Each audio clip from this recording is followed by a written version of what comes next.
Hello दोस्तों, जय श्री कृष्णा, राधे राधे। मैं सालू आप लोगों के लिए बहुत ही प्यारा भोजपुरी लोकगीत लेकर आई हूँ। प्लीज़ आप हमारे वीडियो को लाइक करें और हमारे चैनल को सब्सक्राइब करें।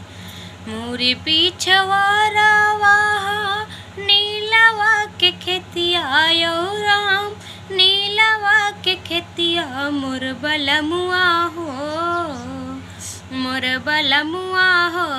नीलवा रंग चुनरी रंगादा मोर बलमुआ हो, नीलवा रंग चुनरी रंगादा।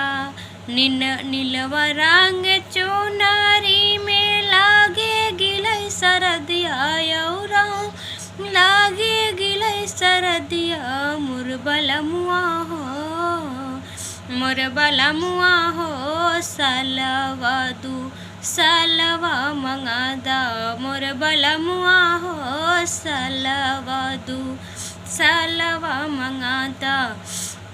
सालवा दू सालवा में लागे गिलई गरमिया राम, लागे गिलई गरमिया मोर बलमुआ हो, मोर बलमुआ हो।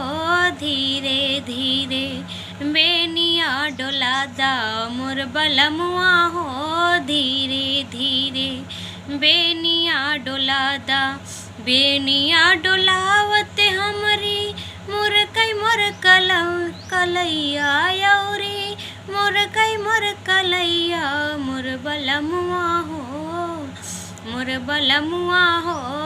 पटना से बैदवा बोलैता मोर बलमुआ हो, पटना से बैदवा बोलैदा।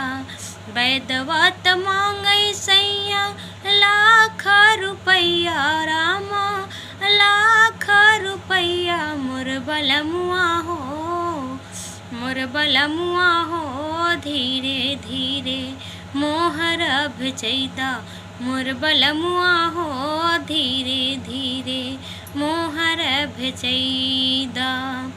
मोरे पछवारा वहा नीलवा के खेतिया राम, नीलवा के खेतिया मोर बलमुआ हो, नीलवा रंग चुनरी रंगैदा मोर बलमुआ हो, नीलवा रंग चुनरी रंगैदा। धन्यवाद दोस्तों, प्लीज़ आप हमारी वीडियो को लाइक करें और चैनल को सब्सक्राइब करें।